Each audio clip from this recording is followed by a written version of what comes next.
Hello guys, welcome back to our channel. ഇന്ന് നമ്മൾ നോക്കുന്നത് അറ്റാക്ക് ഓൺ ടൈറ്റൻ എന്ന ജാപ്പനീസ് അനിമി TV സീരീസിന്റെ സീസൺ 2 മൂന്നാമത്തെ എപ്പിസോഡാണ്.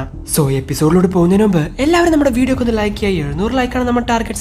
700 ലൈക്ക് എപ്പാവുന്നോ അപ്പൊ അടുത്ത എപ്പിസോഡ് അപ്ലോഡ് ആവുന്നതായിരിക്കും. അപ്പോട്ട് സമയങ്ങളാണ്, നേരെ എപ്പിസോഡിലോട്ട് പോകാം. ഹേയ് കോണി, എന്താ ആരെങ്കിലും കണ്ടോ? ഇല്ല, ആരെയും കാണാനില്ല. എന്റെ ഗ്രാമം എന്നേക്കുമായി നഷ്ടപ്പെട്ടു എന്ന് കോണി പറയുവാണ്. റൈനർ അവനെ സമാധാനിപ്പിക്കുന്നു. ഇതേ സമയമാണ് ഒരു ഓഫീസർ അങ്ങോട്ട് വരുന്നത്. ഇവിടെ നടക്കുന്നത് എന്തോ പന്തികേടായിട്ട് തോന്നുന്നില്ലേ? ആരെങ്കിലും വല്ല മൃതശരീരങ്ങളും കണ്ടോ? ഇല്ലെന്ന് എല്ലാവരും പറയുന്നു. ഇത് വളരെ വിചിത്രമായിട്ട് തോന്നുന്നില്ലേ? ഇത്രയും പേരെ തിന്നിട്ട് പോലും ഒരു തുള്ളി ചോര പോലും കണ്ടില്ലല്ലോ. അതെ, അവരെല്ലാവരും രക്ഷപ്പെട്ടു കാണും. ഒരു തുള്ളി ചോര പോലും ഇല്ലാത്ത സ്ഥിതിക്ക് തീർച്ചയായിട്ടും ടൈറ്റൻസ് ആരെയും തിന്നു കാണില്ല എന്ന് മറ്റൊരു ഓഫീസറും പറയുന്നു. തീർച്ചയായിട്ടും നിന്റെ കുടുംബം രക്ഷപ്പെട്ടു കാണും എന്ന് കോണിയോട് അവർ പറയുന്നു. ഇത് കേട്ട് അവന് വളരെയധികം സമാധാനാവുന്നു. തീർച്ചയായിട്ടും അങ്ങനെ തന്നെയായിരിക്കും സംഭവിച്ചിട്ടുണ്ടാവുക. ഒരു തുള്ളി രക്തം പോലും വീഴാതെ ഇത്രയും പേരെ തിന്നുവെന്ന് വിശ്വസിക്കാൻ കുറച്ച് ബുദ്ധിമുട്ടുണ്ട്. പക്ഷെ എനിക്ക് മനസ്സിലാവാത്തത്, ഗ്രാമത്തിലെ ആളുകൾ കൃത്യസമയത്ത് രക്ഷപ്പെട്ടുവെങ്കിൽ ടൈറ്റൻസ് എന്തിന് ഈ വീടുകൾ നശിപ്പിക്കണം? പക്ഷെ എനിക്ക് മനസ്സിലാവാത്തത് ആ കുതിരകളെയാണ്. കുതിരകളില്ലാതെ ഇവിടുത്തെ ആളുകൾ രക്ഷപ്പെടാൻ ശ്രമിച്ചുവെങ്കിൽ രക്ഷപ്പെടാനുള്ള സാധ്യത കുറയല്ലേ ചെയ്യാ? ഗ്രാമത്തിലെ ആളുകളെ ടൈറ്റൻസ് അറ്റാക്ക് ചെയ്തതിന്റെ യാതൊരു തെളിവും അവിടെ കാണാനില്ല. എന്നാൽ അവർ രക്ഷപ്പെട്ടു പോവാൻ കുതിരകളെ ഉപയോഗിച്ചിട്ടുമില്ല. അപ്പൊ അവരെങ്ങോട്ട് പോയി എന്ന് അവരിങ്ങനെ ചിന്തിച്ചു നിൽക്കുവാണ്. ഹേയ്, എല്ലാവരുടെ കയ്യിലും പന്തങ്ങളില്ലേ? മതിലിലെ ദ്വാരം എവിടെയാണെന്ന് കണ്ടുപിടിക്കലാണ് ഇനി നമ്മളുടെ ദൗത്യം എന്ന് അവരുടെ കമാൻഡർ പറയുന്നു. അവരവിടെ നിന്ന് പുറപ്പെടുന്നു. തന്റെ ഫാമിലിക്കും ഒന്നും പറ്റി കാണില്ല എന്നുള്ള വിശ്വാസത്തിൽ കോണി കുതിരപ്പുറത്ത് കയറുവാണ്. പെട്ടെന്നാണ് പുറകിൽ നിന്നൊരു ശബ്ദം. തിരിഞ്ഞു നോക്കിയ കോണി കാണുന്നത് ആ ടൈറ്റനെയാണ്. അവനെ കൊണ്ട് വിശ്വസിക്കാൻ പറ്റുന്നില്ല. അതിപ്പോ സംസാരിച്ചോ? അതിപ്പോ എന്തോ പറഞ്ഞല്ലോ എന്ന് പറഞ്ഞ് ചിന്തിച്ചു നിൽക്കുന്ന സമയത്ത് പെട്ടെന്ന് റെയ്നർ അങ്ങോട്ട് വരുന്നു. ഹേയ് കോണി, വേഗം, നീ വളരെയധികം പുറകിലാണ്. റെയ്നർ, നീ അത് കേട്ടോ? ആ ടൈറ്റൻ? ഞാനൊന്നും കേട്ടില്ല. അത് മതി, നിർത്ത്. ദൗത്യത്തിൽ ശ്രദ്ധിക്ക്. പക്ഷെ എനിക്ക് തോന്നുന്നു അത് അമ്മ. കോണി, നമ്മുടെ സാഹചര്യം നിനക്ക് മനസ്സിലാവുന്നില്ലേ? ഈ ദൗത്യം പരാജയപ്പെട്ടാൽ 10,000-ങ്ങളായിരിക്കും അതിനുള്ളിൽ മരിച്ചു വീഴാൻ പോകുന്നത്. നിന്റെ കുടുംബം രക്ഷപ്പെട്ടു കാണും. പക്ഷേ ഇത് അവസാനിച്ചിട്ടില്ല. നീ ഒരു സൈനികനാണെങ്കിൽ ദൗത്യത്തിൽ ശ്രദ്ധിക്കുക എന്ന് റെയ്നർ പറയുന്നു. ശരിയാ, നീ പറഞ്ഞത് ശരിയാ എന്ന് പറഞ്ഞുകൊണ്ട് കോണി അവർക്ക് പുറകെ പോകുന്നു. ടൈറ്റനുകളെ കണ്ടിട്ട് ഇപ്പൊ 7 മണിക്കൂർ കഴിഞ്ഞിരിക്കുന്നു. ഇനി നമുക്ക് സൗത്ത് സൈഡിലോട്ട് പോവാം എന്ന് നാനാബ പറയുന്നു. എന്തിന്? ഇവിടുന്ന് സൗത്തിലോട്ട് ഇനി ഗ്രാമങ്ങളൊന്നും ഇല്ലല്ലോ എന്ന് എമിർ ചോദിക്കുന്നു.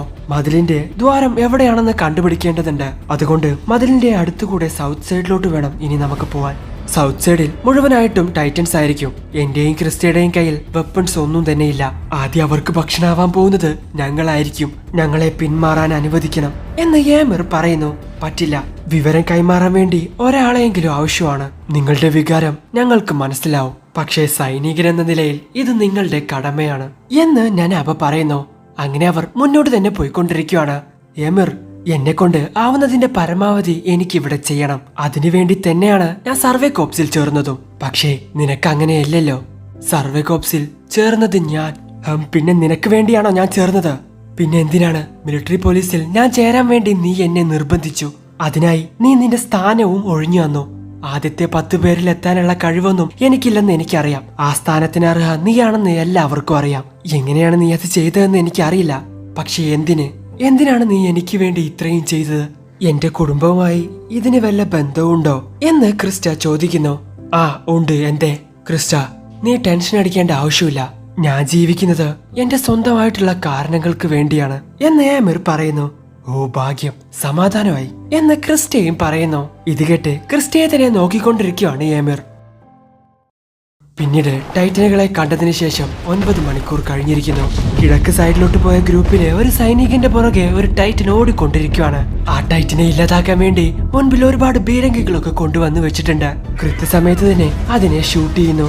അത് താഴെ വീഴുവാണ്. പെട്ടെന്ന് പുറകിലൂടെ വന്ന റീക്കോ അതിന്റെ കഴുത്തങ്ങ് വെട്ടുവാണ്. ആ ടൈറ്റൻ ചാവുന്നു. ഇതേ സമയം ഒരു ഓഫീസർ അങ്ങോട്ട് വരുന്നു. നമുക്ക് പിടിച്ചു നിൽക്കാൻ പറ്റുമെന്ന് തോന്നുന്നു എന്ന് അയാൾ പറയുന്നു. ഇല്ല, ടൈറ്റൻസിന്റെ യഥാർത്ഥ ശക്തി അതിന്റെ എണ്ണത്തിലാണ്.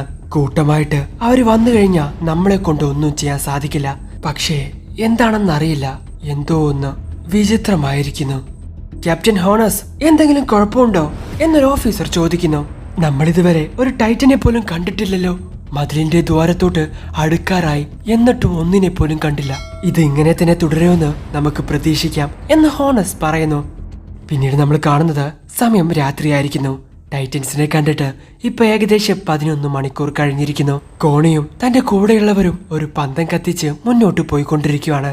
വളരെയധികം ഇരുട്ടായതുകൊണ്ട് തന്റെ തൊട്ടു മുൻപിൽ എന്താണെന്ന് അവരെ കൊണ്ട് കാണാൻ സാധിക്കുന്നില്ല. ഏത് നിമിഷം വേണമെങ്കിലും ടൈറ്റൻസ് അവരുടെ മുമ്പിലോട്ട് ചാടി വരാം എന്ന് പ്രതീക്ഷിച്ചുകൊണ്ട് പേടിച്ച് മുന്നോട്ട് തന്നെ അവർ പോയിക്കൊണ്ടിരിക്കുന്നു. പെട്ടെന്നാണ് അവർ ആ കാഴ്ച കാണുന്നത്. അവർക്ക് മുൻപിലതാ 4 വെളിച്ചം വരുന്നു. നനാബയും കൂട്ടരും ആയിരുന്നു അത്. അവരെ കണ്ട് ഇവർ കുറച്ചു നേരം മിണ്ടാതിരിക്കുകയാണ്. നിങ്ങളും മതിലിനോട് ചേർന്നാണോ വന്നത്? അതെ, ദ്വാരം എവിടെയാണ് എന്ന് നനാബ ചോദിക്കുന്നു. വെസ്റ്റ് സൈഡിലായിട്ട് ഞങ്ങൾ ഒന്നും തന്നെ കണ്ടില്ല. നിങ്ങൾ വന്ന വഴിയിലൊന്നും കണ്ടില്ലേ എന്ന് നനാബ ചോദിക്കുന്നു. ഇല്ല, ഞങ്ങൾ കണ്ടില്ല. ഇനിയൊരു പക്ഷേ നമ്മൾ ശ്രദ്ധിക്കാണ്ടിരുന്നതാണോ എന്നൊരു ലേഡി ചോദിക്കുന്നു. അങ്ങനെ വരാൻ വഴിയില്ല. ഇത്രയും വലിയൊരു ദൂരം നമ്മൾ ഒരിക്കലും ശ്രദ്ധിക്കാതിരിക്കില്ല എന്നൊരു ഓഫീസർ പറയുന്നു. ഇനിയൊരു ഉറപ്പിന് വേണ്ടി നമുക്ക് ഒന്നുകൂടെ നോക്കണോ എന്ന് മറ്റൊരു ഓഫീസർ ചോദിക്കുവാണ്. പക്ഷേ ഞങ്ങൾക്കും കുതിരകൾക്കും ഇനി അധികം മുന്നോട്ട് പോവാൻ സാധിക്കില്ല.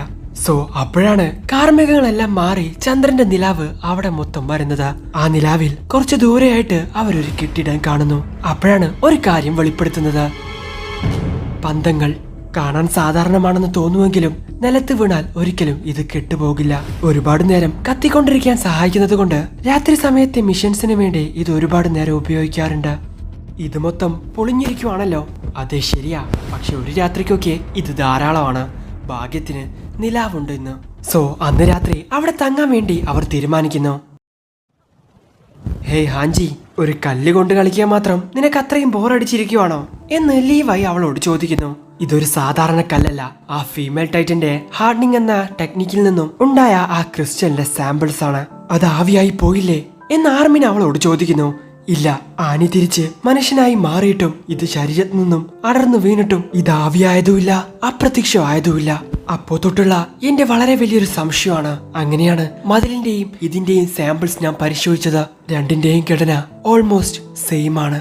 അതിനർത്ഥം ഈ മതിലുകൾ നിർമ്മിച്ചിരിക്കുന്നത് പടുകൂറ്റൻ ടൈറ്റനുകളെ ഒരുമിച്ച് നിർത്തി അവരുടെ ഹാർഡനിങ് എന്ന കഴിവ് ഉപയോഗിച്ചിട്ടാണ് എന്ന് ഹാൻജി പറയുന്നു. ഇത് തന്നെയാണ് ആർമിനും പറഞ്ഞത് എന്ന് മിക്കാസ പറയുവാണ്. പെട്ടെന്ന് ആർമിൻ അതിനെപ്പറ്റി പറയാൻ വരുന്ന സമയത്ത് ഹാൻജി അവന്റെ വായ പൊത്തുന്നു. ഞാൻ ഇനിയും പറഞ്ഞു തീർന്നിട്ടില്ല ആർമിൻ. വാൾറോസ് തിരിച്ചു പിടിക്കണമെങ്കിൽ അതിന്റെ ആ ദ്വാരം നമ്മൾ അടക്കണം. അതിന് നമ്മുടെ കയ്യിൽ വേറെ മാർഗമൊന്നുമില്ലല്ലോ. പക്ഷേ എറീനെ കൊണ്ട് സാധിക്കും. അവന്റെ ഹാർഡനിങ് കഴിവ് ഉപയോഗിച്ച് ആ ദ്വാരം അടക്കാൻ സാധിച്ച എന്ന് ഹാൻജി ചോദിക്കുന്നു. മതിലിന്റെ ദ്വാരം എന്നെ വെച്ചടക്കാനാണോ എന്ന് എറിൻ ചോദിക്കുകയാണ്. രണ്ടിന്റെയും ഘടന സെയിം ആണ്. ഈ ക്രിസ്റ്റൽ ആവിയായി പോവാത്ത സ്ഥിതിക്ക് ആ ദ്വാരം നീ അടച്ച് തിരിച്ച് മനുഷ്യനായാലും അത് അവിടെ തന്നെ കാണും. സോ ഇത് വിജയിക്കാൻ സാധ്യതയുണ്ട് എന്ന് ഹാൻജി പറയുന്നു. അതെ, നമുക്ക് എന്തായാലും അത് ശ്രമിച്ചു നോക്കണം. അത് വിജയിച്ചാൽ വാൾമാറിയെ തിരിച്ചു പിടിക്കുന്ന കാര്യം വളരെ എളുപ്പമാവും എന്ന് ആർമിനും പറയുന്നു.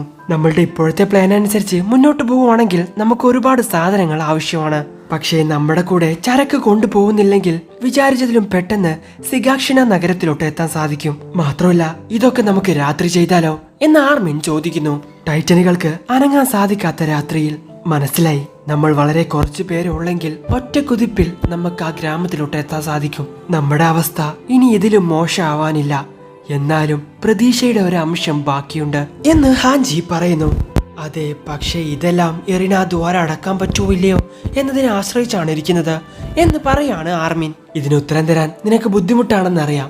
എന്നാലും നിനക്ക് പറ്റുമോന്ന് നിനക്ക് തോന്നുന്നുണ്ടോ എന്ന് ഹാൻജി എറിനോട് ചോദിക്കുന്നു. എന്ത് പറയണോന്നറിയാതെ എറിൻ അവിടെ മിണ്ടാതെ നിൽക്കുവാണ്. നിനക്ക് പറ്റുമോ ഇല്ലയോ എന്നുള്ളത് ഇവിടെ കാര്യമല്ല, ചെയ്തിരിക്കണം. വേറെ വഴിയില്ല.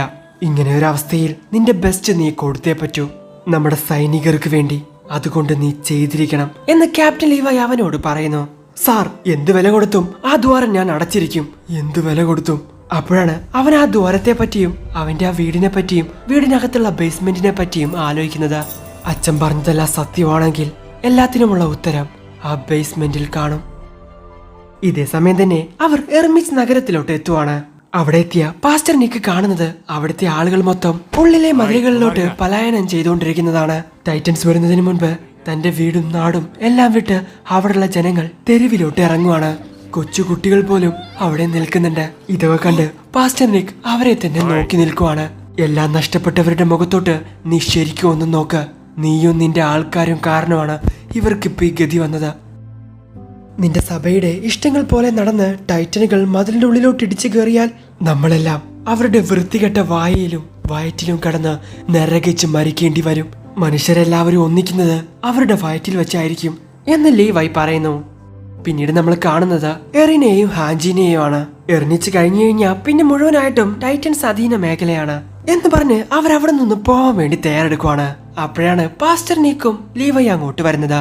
ഇത്രയൊക്കെ കണ്ടിട്ട് വല്ല മനംമാറ്റം ഉണ്ടായോ എന്ന് ഹാൻജി പാസ്റ്റർ നീക്കിനോട് ചോദിക്കുന്നു. ഒന്നും മിണ്ടാതെ നിൽക്കുന്ന പാസ്റ്റർ നിക്കിനെ കണ്ട് ദേഷ്യം വന്ന ഹാൻജി, എനിക്ക് സമയമില്ലെന്നറിയില്ലേ, താൻ സംസാരിക്കോ ഇല്ലയോ, വേഗം തീരുമാനിക്ക് എന്ന് പറയുന്നു. ഒന്നും പറയാൻ എന്നെ കൊണ്ട് സാധിക്കില്ല, മറ്റു വിശ്വാസികളും എന്നെ പോലെ തന്നെയാണ്, അതൊരിക്കലും മാറില്ല എന്ന് നിക്ക് പറയുന്നു. ഞങ്ങളെ ഇത് നിരീക്ഷിക്കാൻ ഏൽപ്പിച്ച വ്യക്തികളുടെ പേര് പറയാൻ എന്നെ കൊണ്ട് പറ്റും. ആ വ്യക്തി ഈ വർഷം സർവേ കോപ്സിൽ ചേർന്നിട്ടുണ്ട്. അവളുടെ പേര്. പെട്ടെന്നാണ് അങ്ങോട്ട് സശ വരുന്നത്. ക്ഷമിക്കണം, 104 സർവേ കോപ്സിൽ നിന്നും സശ ബ്രൗസ് സാർ ഒരറിയിപ്പുമായിട്ട് വന്നതാണ് എന്ന് സശ പറയുന്നു. അവളോ? ആരായത് എന്ന് ചോദിക്കുകയാണ് എറിൻ. സശ വന്ന കാര്യം അവർ മൈൻഡ് പോലും ചെയ്യുന്നില്ല. അവളെ പെട്ടെന്ന് എന്നെ കണ്ടുപിടിക്കണം. നമുക്ക് ഉൾക്കൊള്ളാൻ പറ്റാത്ത തത്വങ്ങൾ മനസ്സിലാക്കാൻ അവളെ കൊണ്ട് സാധിക്കും. അതിൽ കൂടുതലൊന്നും എനിക്ക് പറയാൻ കഴിയില്ല, ബാക്കിയെല്ലാം നിങ്ങൾക്ക് വിട്ടുതരുന്നു എന്ന് പാസ്റ്റർ നെക്ക് പറയുവാണ്. 104 സ്ക്വാഡിലാണെങ്കിൽ അവളിപ്പോ മുൻനിരയിലാണ് എന്ന് ഹാൻജി ചിന്തിക്കുന്നു. നമുക്ക് വേഗം പോണം എന്ന് പറഞ്ഞ് എറിൻ അവിടെ നിന്ന് ഓടുന്നു. പെട്ടെന്ന് സശനെ അവൻ ഇടിക്കുന്നു. സശ, നീ എന്താ ഇവിടെ എന്ന് അവർ ചോദിക്കുന്നു. അവളുടെ കയ്യിലുണ്ടായിരുന്ന അറിയിപ്പുമായിട്ട് അവൾ ഹാൻജിയുടെ അടുത്തോട് ചെല്ലുവാണ്. കോപ്സിന്റെ ബ്രാഞ്ച് ഓഫീസിൽ റിപ്പോർട്ട് കൊടുക്കാൻ പോയപ്പോ അവിടെയുള്ളവർ സ്ക്വാഡ് ലീഡറിന് കൊടുക്കാൻ ഒരു രേഖ തന്നു എന്ന് പറഞ്ഞ് സശ ഹാൻജിക്ക് ആ രേഖ കൊടുക്കുന്നു. അത് കൊണ്ടുവന്നതുകൊണ്ട് അവൾക്കൊരു പൊട്ടറ്റോയും ഹാൻജി കൊടുക്കുന്നുണ്ട്. 104 സ്ക്വാഡിലെ ആ പെണ്ണ് ആരാണ്? ഞങ്ങളുടെ കൂട്ടത്തിൽ ഏറ്റവും നീളം കുറവ് അവൾക്കാണ്. സ്വർണ്ണ നിറമുള്ള നീണ്ട മുടിയാണ്, പിന്നെ ക്യൂട്ടാണ്. ഇത് കേട്ട് മിക്കാസ അവൾ എപ്പോഴും ഏമിറിന്റെ കൂടെയാണ് എന്നും പറയുന്നു. ഏമിറോ? അതിനർത്ഥം? ഇതേ സമയം തന്നെ ആ തകർന്ന ബിൽഡിംഗിൽ തമ്പടിച്ചിരിക്കുന്ന റെയ്നറിനെയും ഏമിറിനെയും ആണ് കാണിക്കുന്നത്. ഏമിർ, നീ എന്ന് റെയ്നർ അവളോട് ചോദിക്കുന്നു. അവൾ റെയ്നറിനെ തന്നെ തുറച്ചു നോക്കുന്നു. പെട്ടെന്നതാ, ഹേ എഴുന്നേക്ക്, എല്ലാവരും മുകളിലോട്ട് കേറി വേഗം എന്നൊരു ശബ്ദം കേൾക്കുന്നു.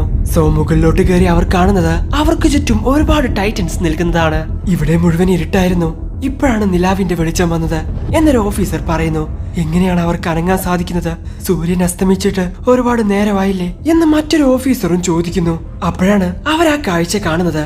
കൊരങ്ങനെ പോലെയുള്ള ആ വലിയ ടൈറ്റൻ. അതിനെ കണ്ട് റെയ്നറും ബെർഡോൾഡും അന്തം വിട്ടു നിൽക്കുവാണ്. ആ വലിയ ടൈറ്റൻ മതിലിന്റെ അടുത്തോട്ടാണ് പോകുന്നതെന്ന് അവർക്ക് മനസ്സിലാവുന്നു. ഇതേ സമയം അവർ നിന്നിരുന്ന ബിൽഡിംഗ് ഇടിച്ച് താഴെടാൻ വേണ്ടി ശ്രമിക്കുകയാണ് ഒരു ടൈറ്റൻ. ഹേയ്, എല്ലാവർക്കും മനസ്സിലായല്ലോ? എല്ലാം മനസ്സിലായി. ശരി, വാ നമുക്ക് പോവാം എന്ന് എറിൻ പറയുന്നു. അടങ്ങ് എറിൻ, നിന്നോടും കൂടിയാണ്. നമ്മൾ ഇവിടെ വെച്ച് പിരിയുകയാണ്. ഇനിയെല്ലാം നിങ്ങളുടെ കയ്യിലാണ്. എർവിൻ, നിന്ന നിൽപ്പിൽ രൂപീകരിച്ച ഒരു ഗ്രൂപ്പ് ആയിരിക്കും നിങ്ങളുടേത്. പക്ഷെ എല്ലാവരുടെയും ഏക പ്രതീക്ഷ നിങ്ങളാണ്. മനസ്സിലായല്ലോ ആർമിൻ? നിന്റെ അറിവ് ഹാൻജിക്കൊപ്പം നീ പങ്കുവെക്കണം. പിന്നെ മിക്കാസ, നീ എന്തിനാണ് എറിന്റെ പുറകെ നടക്കുന്നതെന്ന് എനിക്ക് അറിയില്ല. പക്ഷേ എറിനെ സംരക്ഷിക്കാനായി നീ നിന്റെ കഴിവിന്റെ പരമാവധി ശ്രമിക്കണം. അവസാനമായി എറിൻ എന്ന് എറിനെ വിളിക്കുകയാണ് ക്യാപ്റ്റൻ ലീവായി. ഇതേ സമയം തന്നെ നമ്മൾ കാണുന്നത് കോണിയും കൂട്ടരും നിൽക്കുന്ന ബിൽഡിംഗ് പൊളിക്കാൻ വേണ്ടി ശ്രമിക്കുന്ന ടൈറ്റൻസിനെയാണ്. 3D മാനുവൽ ഗിയറുള്ള 4 സർവേ കോപ്സ് ആ ടൈറ്റൻസിന് നേരെ ചാടുവാണ്. ഇതേ സമയം ആ കുരങ്ങനെ പോലുള്ള ടൈറ്റൻ ആ മതിലിന്റെ മണ്ടയിലോട്ട് വലിഞ്ഞു കയറുന്നു. തിരിഞ്ഞു നിന്ന് ആ ടൈറ്റൻസ് ആക്രമിക്കുന്ന ബിൽഡിംഗ് നോക്കുന്നു. അവസാനമായി എറിൻ, നീ നിന്നെ തന്നെ നിയന്ത്രിക്കണം. ദേഷ്യം കൊണ്ട് ഒരിക്കലും എടുത്ത് ചാടരുത്. നമ്മുടെ ലക്ഷ്യം എന്താണെന്ന് മറക്കരുത്. ഇനി നമുക്ക് പിഴക്കാൻ പാടില്ല എന്ന് ക്യാപ്റ്റൻ ലീവായി പറയുന്നു. അങ്ങനെ അവർ പുറപ്പെടുന്നു.